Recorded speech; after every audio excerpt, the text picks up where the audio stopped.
Good evening, everyone. Thank you for coming back. It's March 20th, 2026. Good to see you, Delegate Cardin. How are you doing?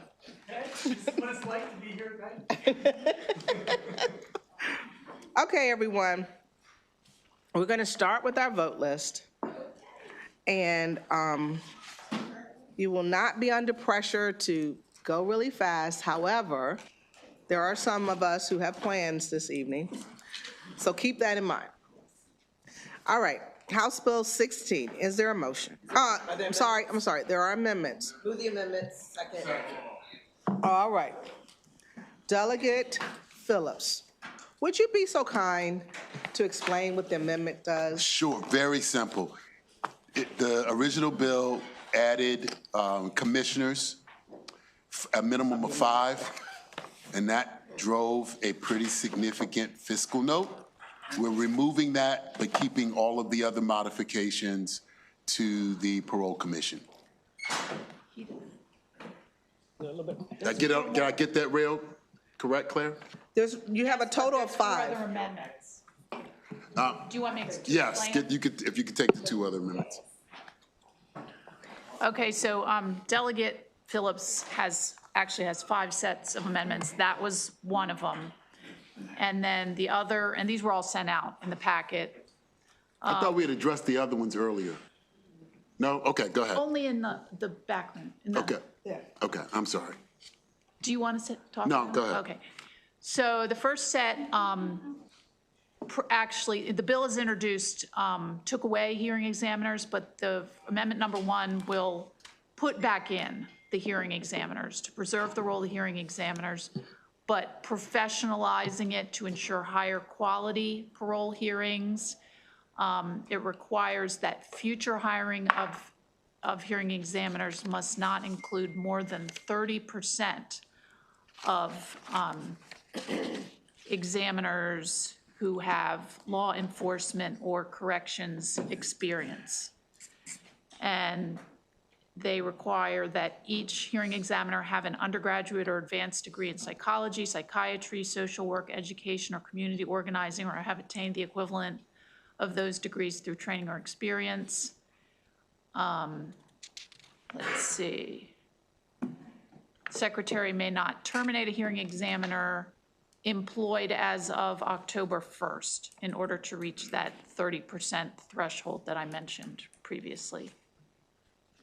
And this amendment also slightly expands the scope of cases heard by commissioners to include commissioners as opposed to hearing examiners to include non-cumulative sentences of 15 or more years. Previously, it was life. So that's the First Amendment. The Second Amendment modifies the commission vote process to, currently it says at least 6 commissioners must, this was for life sentences and certain severe crimes. It previously said at least 6 commissioners must vote in favor of it, and now this is modifying it to just say majority, because sometimes it was too hard to meet that higher threshold. The Third Amendment adds certain impacted people to the parole commission nominating panel, which is part of the bill as introduced panel. And then the Fourth Amendment requires a new commissioner to be appointed to a vacancy within 90 days of a vacancy opening on the commission. And it allows the secretary to temporarily appoint an examiner, a hearing examiner, as a commissioner if a vacancy opens. And it limits the duration that an examiner can be elevated to temporary commissioner to 90 days.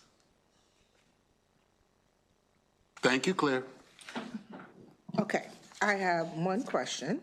On amendment number, it might be 1, and this is 913925. Yes. With respect to holding an undergraduate or advanced degree in psychology, psychiatry, et cetera, or community organizing, does one get a degree in community organizing, or are we saying experience? I did Google that, There are degrees. Really? Okay. Okay. I wondered the same thing. I will tell you, it is true. This is the one job I've had in my life where I learn something new every single day. All right, great. Are there any other questions on the amendments? All right. Yes, Delegate Valentine. I just want to confirm with council. I know she mentioned there's a couple of additions to the commission panel. Who were those people again that were being added to the panel via the amendment? One is a person who's had experience as an incarcerated.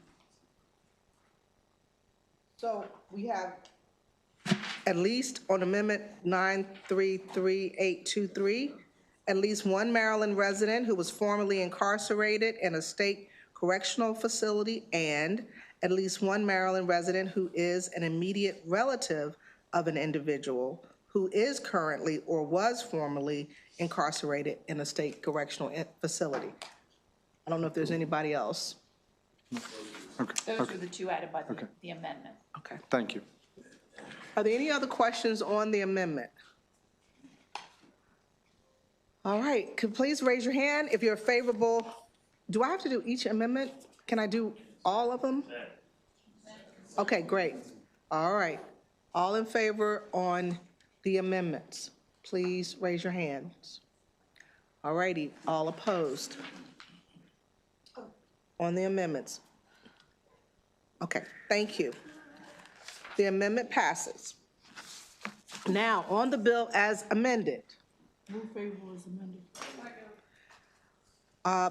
Are there any questions on the bill as amended? Can I just ask? Yes, Delegate Cardin. Now, as amended, who is going to have heartaches because of the bill? Anybody? When you say. I mean, is No. anybody So- going to be? So the stakeholders we already dealt with, the union, the hearing examiners, the commissioners, as far as I know, everybody's okay, all of the stakeholders. Okay, good. Thank you. Good work, Counselor. Delegate Congolo. Thank you, Madam Chair. So were those the issues that were in the 2025 version of this bill, House Bill 1156? That's correct. So the big issue, that hearing examiners were very concerned about their positions. We're not touching their positions. They probably had the most opposition in 2025. Okay, thank you. Do we have any other questions? Delegate McComas? Ooh, You didn't push your button, but I could read the vibe. okay, I guess my question is the system broke? Yes. Okay, well, the reason, if it ain't broke, you don't fix it, right? No, So that's- and this- Look, yeah. I've been gone for 3 years, Yep. Yep. That's a good question. That's right. Yes. All right, do we have any other questions? All right, seeing none, please call the roll. House Bill 16, Delegate Phillips, Correctional Services, Maryland Parole Commission, members and hearing examiners. The Vice Chair. Vice Chair votes aye, Delegate Valentine. Delegate Valentine votes no, Delegate Embry. Delegate Embry votes aye, Delegate Cardin. Delegate Cardin votes aye, Delegate Phillips. Delegate Phillips votes aye, Delegate Congolo. Delegate Congolo votes no, Delegate Stinnett. Delegate Stinnett votes aye, Delegate Simmons. Delegate Simmons votes aye, and an add. And Delegate Boucher is absent. Delegate McComas. Delegate McComas votes no. Delegate Moreno. Delegate Moreno votes aye, and an add. Delegate Archon is excused. Delegate Taylor. Delegate Taylor votes aye. Delegate Simpson. Delegate Simpson votes aye. Delegate Mangione. Delegate Mangione votes no. Delegate Moon. Delegate Moon votes yes, and an add. Delegate Conaway. Delegate Conaway votes yes, and an add. Delegate Woods is excused. Delegate Williams. Delegate Williams votes yes, and an add. The tally is 12-4-0-2-1. The favorable with amendments motion passes.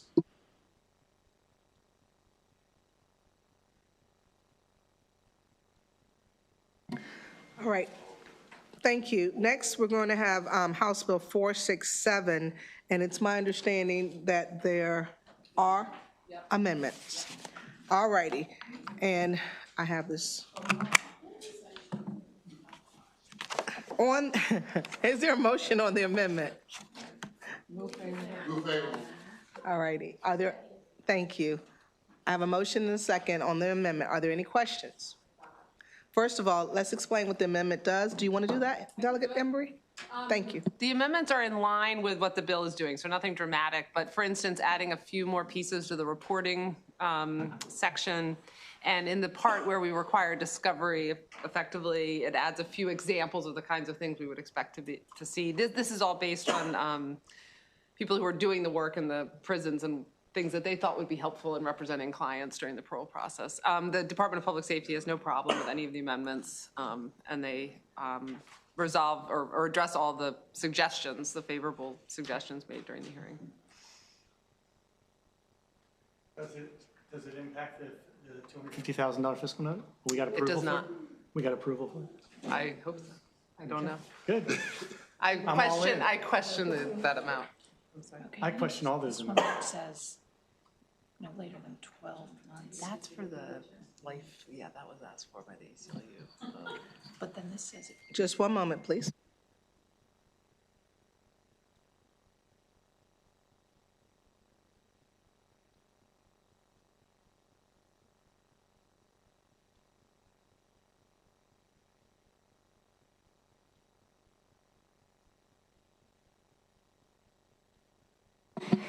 Are there any questions on the amendment?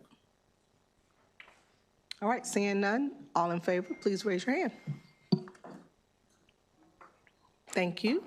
All opposed? Thank you. The amendment passes. On the bill as amended, is there a motion? Move favorable. On the bill as amended, are there any questions? Fiscal notes okay? The fiscal, okay, well, hold on one moment. What is the fiscal note? It's 250,000 plus a year.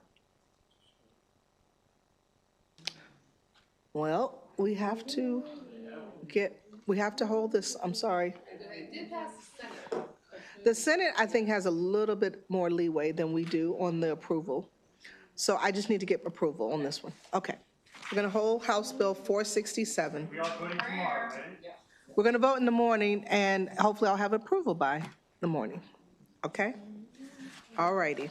We're going to move now to House Bill 816. We have an amendment. Second. All righty. Delegate Taylor, do you want to explain what the amendment does? Thank you, Madam Chair. And we actually have, first of all, the amendments have been agreed upon by both the Maryland Insurance Administration and Maryland Auto, who we all know as MAIF. The first amendment has a couple of parts, but it does a few things, and that's 443927. It reduces the private passenger assessment cap from 3% to 1%. It authorizes Maryland Auto to establish an affordability program under specific circumstances, and it ensures that the Maryland Insurance Commissioner maintains broad regulatory authority over Maryland Auto and the affordability program. Then this morning, we received another amendment. That's Amendment 633223. Actually, there was another amendment generated in the Senate, and that was by Senator Beidle. And what that amendment does is it adds a sunset to the legislation where it would sunset in June of 2029. And we are conforming to the Senate amendment as we speak.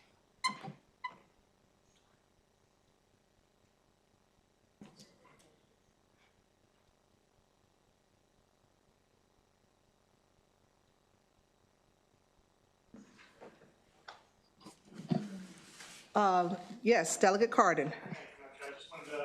Know that I spoke with State Farm, who said that with that amendment, that sunset, that they are okay with the bill. That was my understanding. So that's what they're telling me. Absolutely. Is that correct? Yeah, absolutely. Yeah. All righty. Are there any other questions about House Bill 816 amendment? All righty, seeing none. Jake from State Farm. I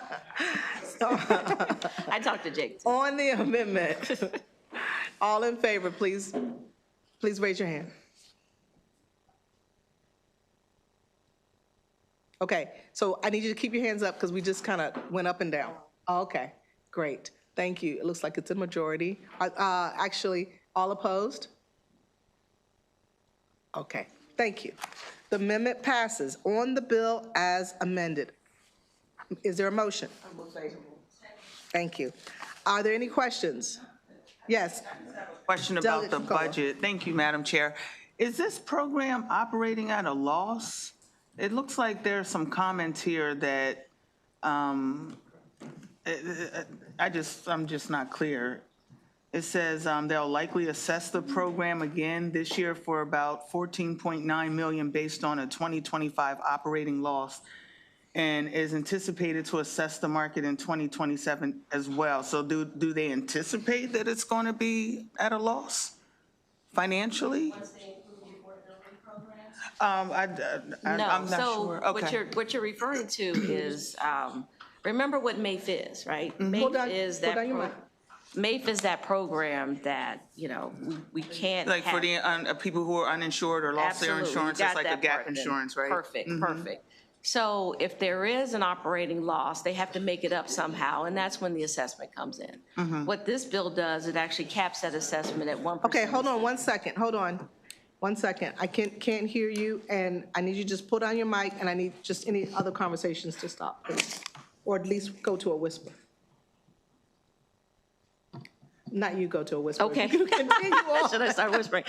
So, they don't anticipate, yes, there's going to be an assessment. I think this is where you getting to.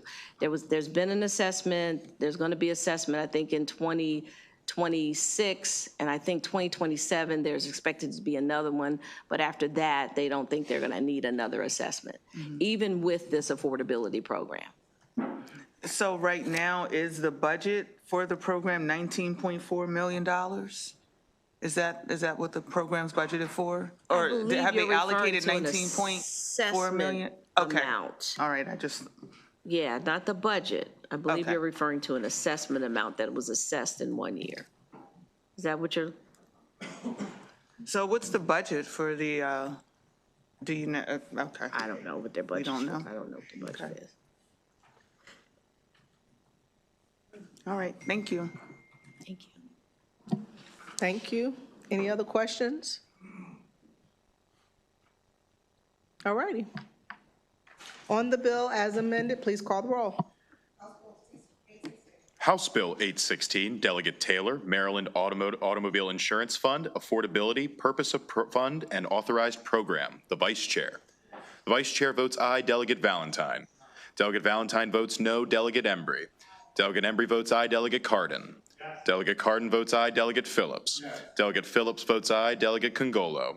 Delegate Congolo votes no. Delegate Stinnett. Delegate Stinnett votes aye. Delegate Simmons.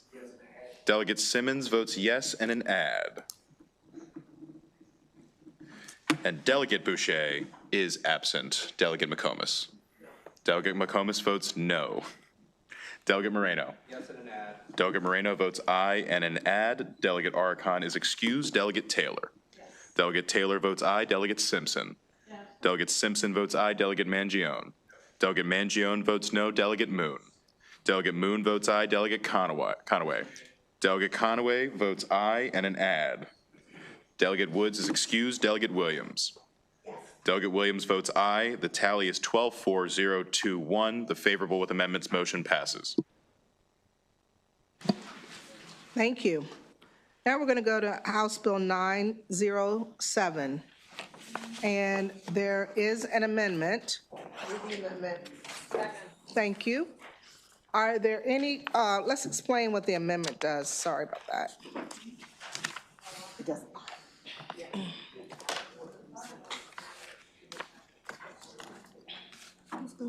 Claire, just a second, she's just pulling it up.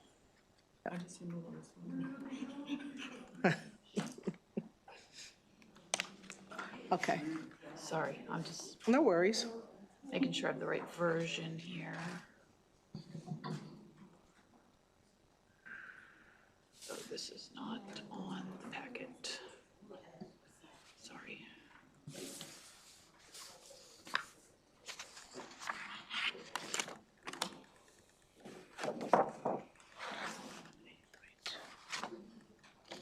you want the reprint? I've got a copy of that. 907.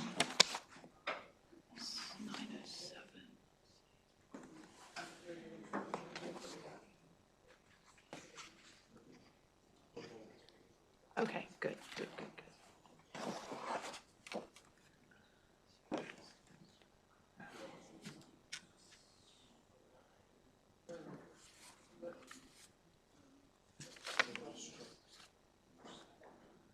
So the amendment just makes clarifying and technical changes. Do you want me to say what the whole bill would do now? Or do you want yeah. Delegate Moon to say it? Delegate Moon, do you want to say what the bill will do? Well, what the bill does with the amendment?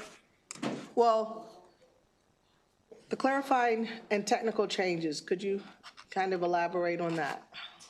Yes, and I actually believe this language is both from the Senate amendments and at least partially based on the written testimony from Lori Ruth on this. No, you're shaking your head. You're fine. Oh.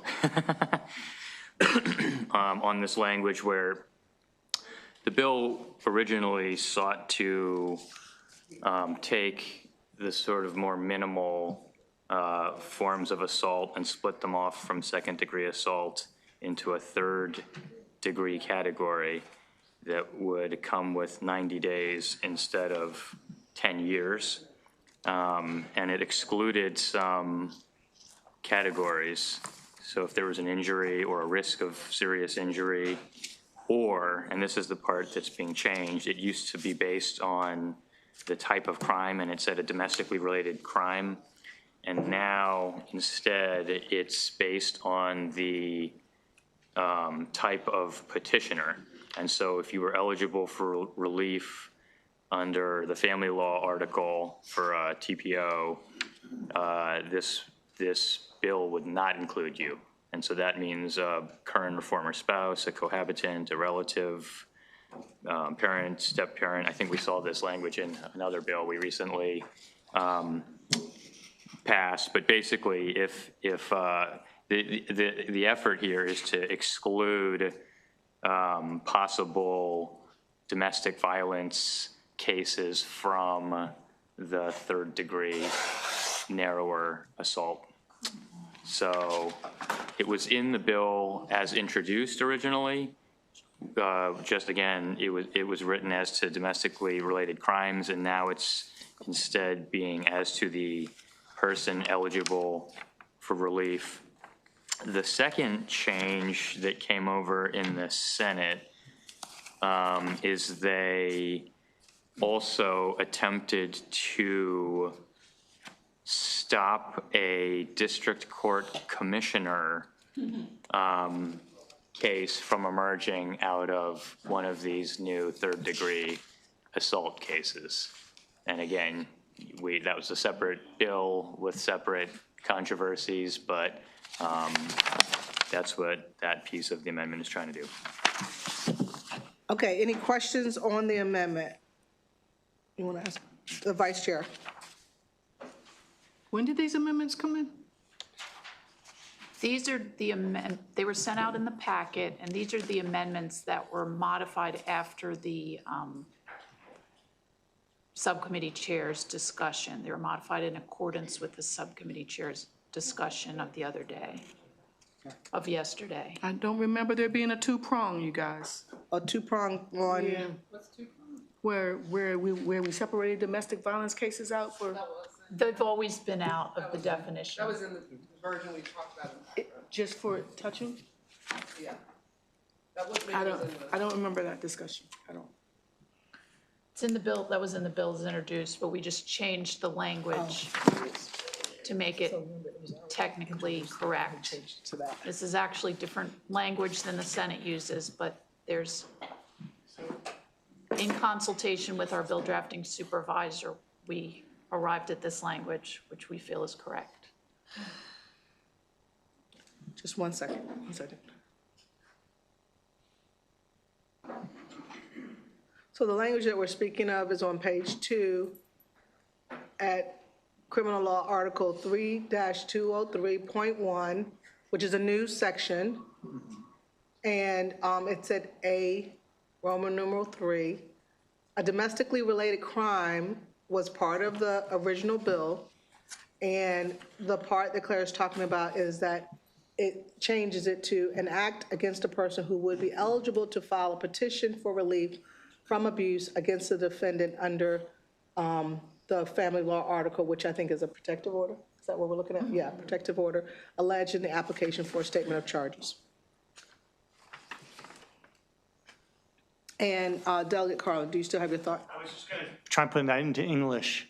That was my goal, which is that the intent of this is for people who are allegedly being charged with an alleged offensive touching that is not sexually related. I mean, bar fights, pushing, shoving, scaring somebody,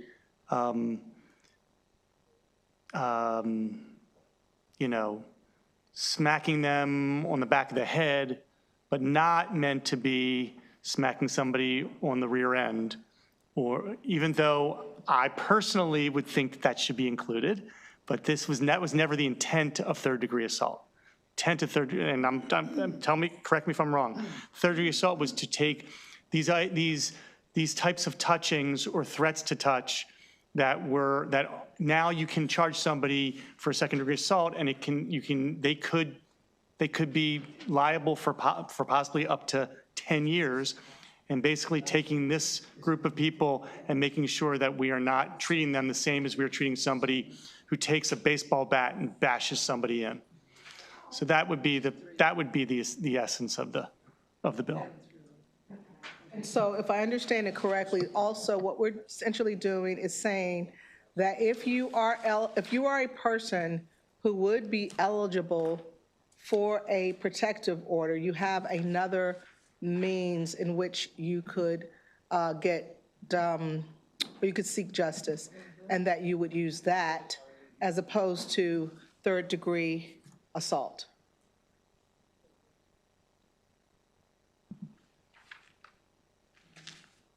The intent of that is just.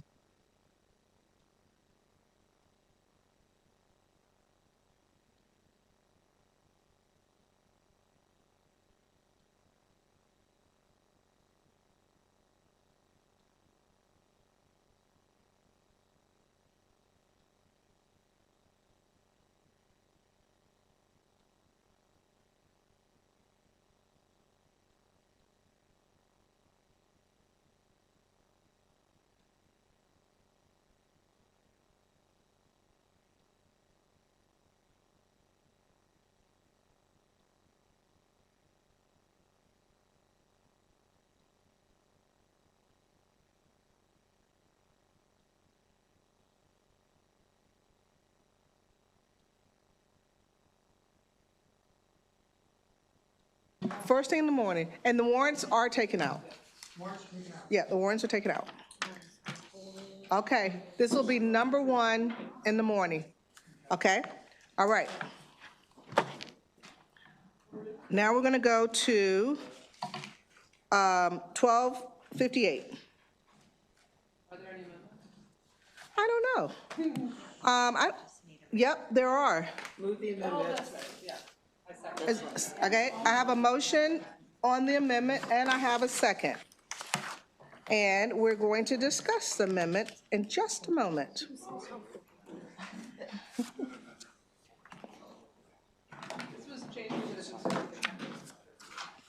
All righty. Listen up, we'll hear the amendments for House Bill 1258. Lauren, thank you. The amendments make a violation of the provisions of the bill an unfair, abusive, or deceptive trade practice under the commercial law article. All right. Are there any questions regarding the amendment? All right. Seeing no questions. All in favor of the amendment of moving the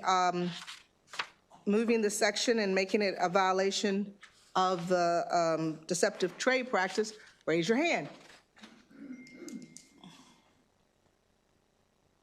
All right, it looks unanimous. Thank you. The amendment passes. Move the bill as amended. Second. All right, on the bill as amended, are there any questions on the bill as amended? All right, folks, stick with me. Stick with me. I know it's late. Stick with me. All right, no questions on the bill as amended. Let's call the roll. House Bill 1258, Delegate Smith, Child Placement Services, Advertising by Unlicensed Person, Prohibition. The Vice Chair. The Vice Chair votes aye, Delegate Valentine. Delegate Valentine votes aye, Delegate Embry. Delegate Embry votes aye, Delegate Cardin.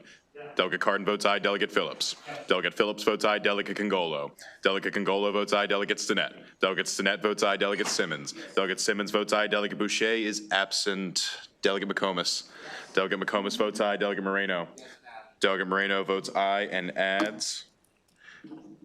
Delegate Arcon is excused. Delegate Taylor. Delegate Taylor votes aye, Delegate Simpson. Delegate Simpson votes aye, Delegate Mangione. Delegate Mangione votes aye, Delegate Moon. Delegate Moon votes aye, Delegate Conaway. Delegate Conaway votes aye and adds. Delegate Woods is excused. Delegate Williams. Delegate Williams votes aye and adds. The tally is 16-0021. The favorable with amendments motion carries. Thank you. We're going to move now to House Bill 1520. This is Delegate Tomlinson, and there is an amendment. Thank you. On the amendment. Thank you, Holly. Okay.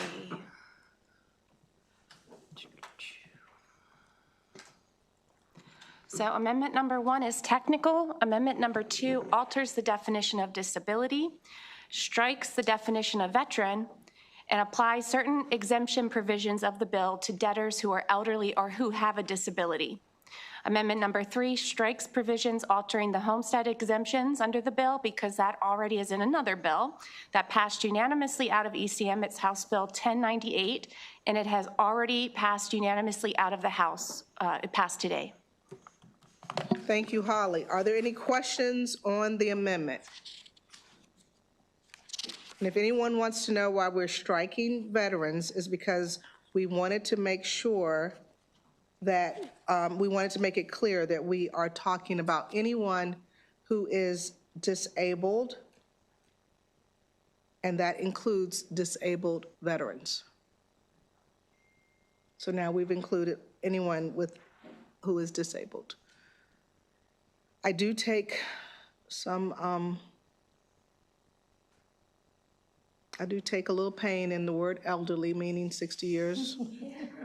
But other than that, are there any other questions on the bill? I mean, on the amendment, I'm sorry, on the amendment.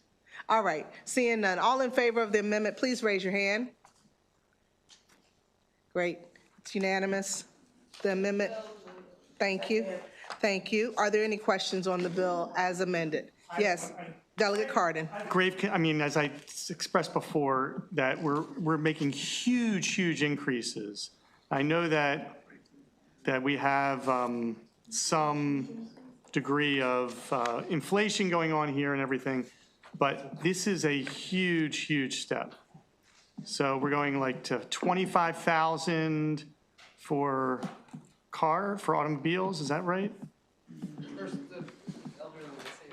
For elderly, yeah.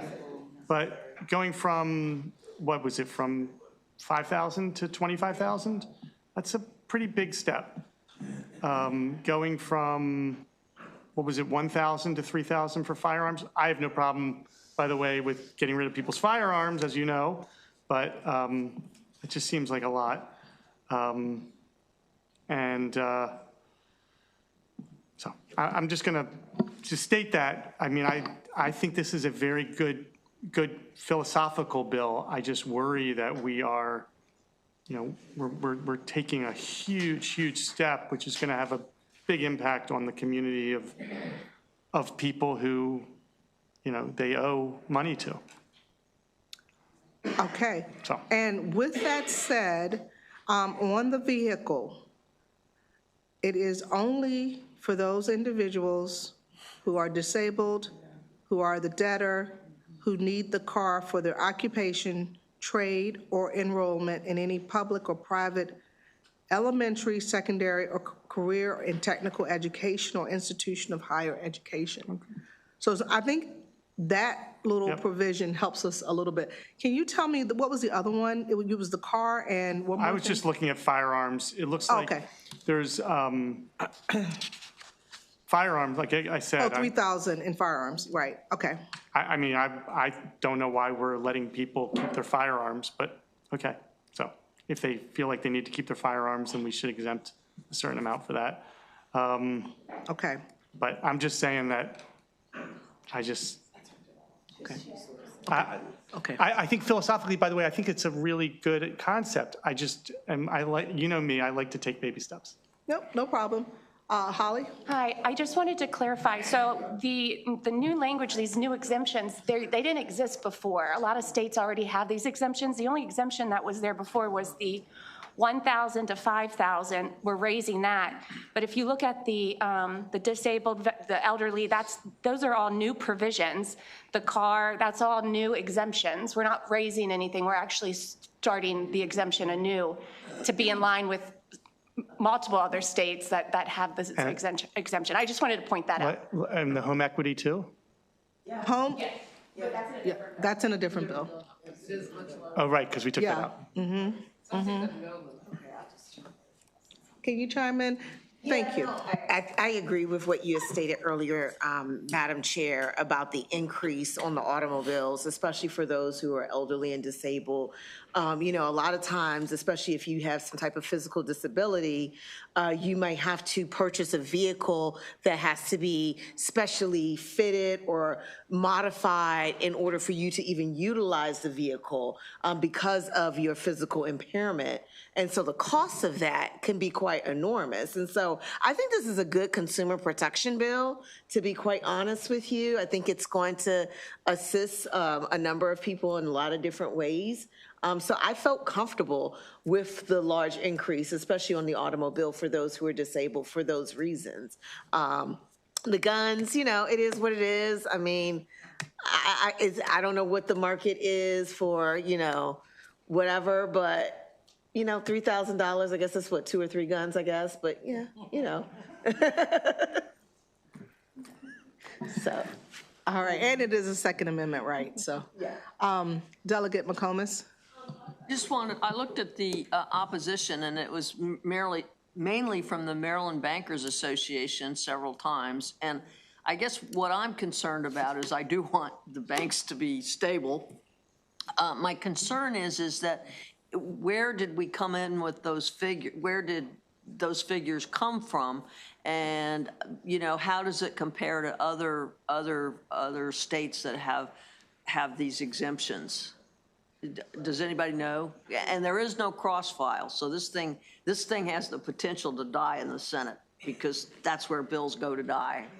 I'm going to let Delegate Williams, if you wouldn't mind answering that question about the first part. Yeah, well, hopefully our Senate colleagues will not let this bill die across the street. But more importantly, it's in line with a number of other states, what they already have on their books in terms of their exemptions for writ of execution. And the other piece of this is that the exemptions also are applicable if someone is in a bankruptcy as well. And so it also benefits those consumers who are in a bankruptcy from being able to protect certain parts of their assets for becoming part of the bankruptcy estate. And therefore, those assets are then used to pay their creditors. So it allows them to at least maintain a little bit so that they can continue to have that fresh start that we all want people to have when they come out of bankruptcy, and to be able to move forward with their lives. So. And on the bankers, I will say that part of their consternation was about the homestead exemption being at 300,000 for folks and then 600,000 for the elderly and disabled. So we're not doing that anymore. And I don't think the bill that is going to come out in economic matters is doing that either. Not at that rate. It's going to be a rate, but it's not that high. Okay, all right, great. All right, members, do we have any other questions, thoughts?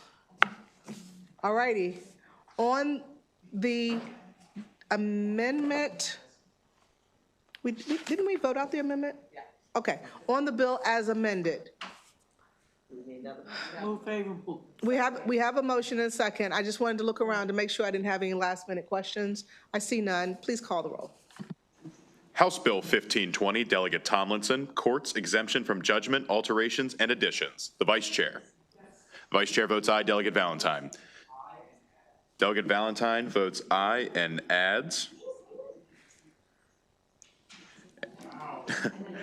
Delegate Embry. Delegate Embry votes aye. Delegate Cardin.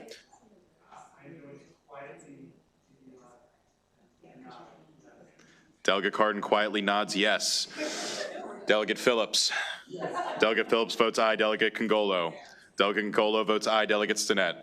Delegate Stinnett votes aye. Delegate Simmons.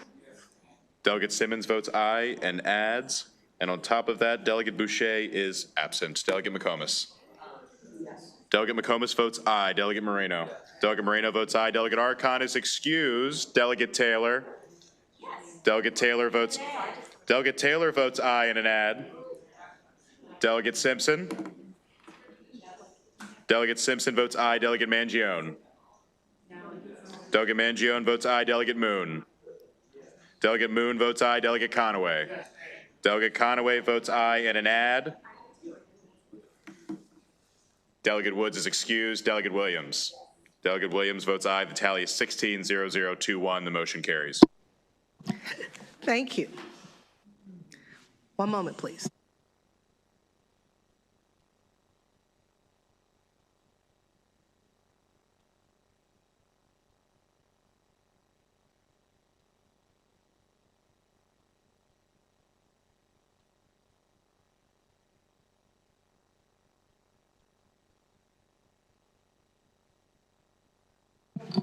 All righty. House Bill 1616, we heard this today, and yeah. Let me explain a little bit about House Bill 16 as to why this one gets to move to the top of the heap. This bill was, if you notice, it was filed on February 19th. It was not filed late or anything like that. It was just some confusion about where it was going to live. So with that said, it was not an error on the part of the sponsor or anything like that. So I don't want to give it any negative treatment. It was filed timely.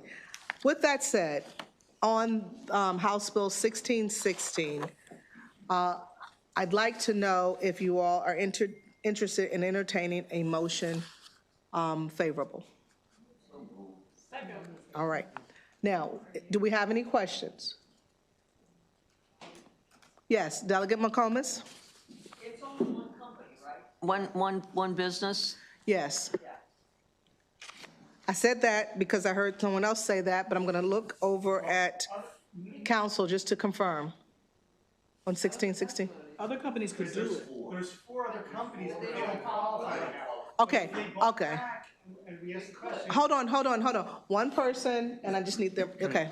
So the question was asked, and yes, there was only one company that presently qualifies, but the other 4 companies that exist could qualify, but they have to meet certain criteria, which right now they don't meet. Thank you. Are there any other questions? That was a good question. All right, I see no questions. On the bill, House Bill 1616, please. House Bill 1616, Delegate Rogers, Mutual Insurance Holding Companies Conversion to Mutual Insurers. The Vice Chair. Vice Chair votes aye. Delegate Valentine. Delegate Valentine votes aye. Delegate Embry. Delegate Embry votes aye. Delegate Cardin. Delegate Cardin votes aye. Delegate Phillips. Delegate Phillips votes aye. Delegate Congolo. Delegate Congolo votes aye. Delegate Stinnett. Delegate Stinnett votes aye. Delegate Simmons. Delegate Simmons votes aye. Delegate Boucher is absent. Delegate McComas. Delegate McComas votes aye. Delegate Moreno. Delegate Moreno votes aye. Delegate Arcon is excused. Delegate Taylor. Delegate Taylor votes aye. Delegate Simpson. Delegate Simpson votes aye. Delegate Mangione. Delegate Mangione votes aye. Delegate Moon. Delegate Moon votes aye. Delegate Conaway. Delegate Conaway votes aye. Delegate Woods is excused. Delegate Williams. Oh, yes, I'm sorry. Delegate Williams votes aye. The tally is 16-0-0-2-1. The favorable motion carries. Just one moment. If you guys stay in place, just 1 minute. Did someone have a question? Okay. Oh, anyway, just 1 second, just 1 second. I want to make sure. Okay, we got that out. All right.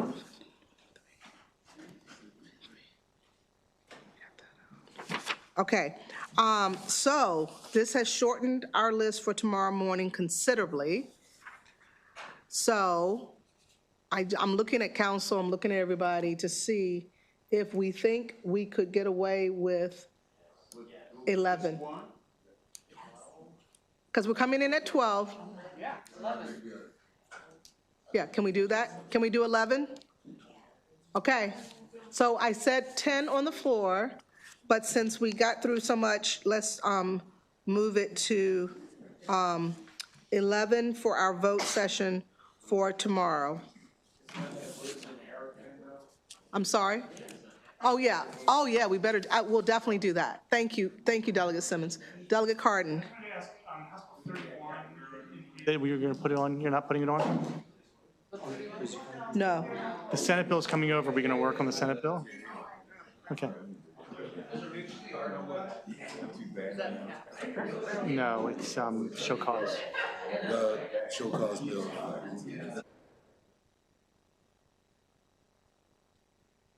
Okay, so tomorrow morning, we probably only have about 2 or 3 bills, all right? So let's knock them out and let's go to floor. All right, everyone, I have to start a new tradition tonight that I forgot to do earlier. And I have a positive thought I want to leave with you all. And the positive thought for tonight is, when you all think about your bills and think about the various bills we had today and all the work we still have to do, I want you to remember that when you're sitting on the beach this weekend, you will not remember House Bill blank or Senate Bill blank. This weekend? No, when you're sitting, I'm sorry, okay, I messed it up. When you're sitting, because I'll be sitting on the beach this weekend, but the rest of y'all, when you're sitting on the beach during the interim, you won't be worried about these bills, okay? And we always have next year. All right. Thank you all, and good night.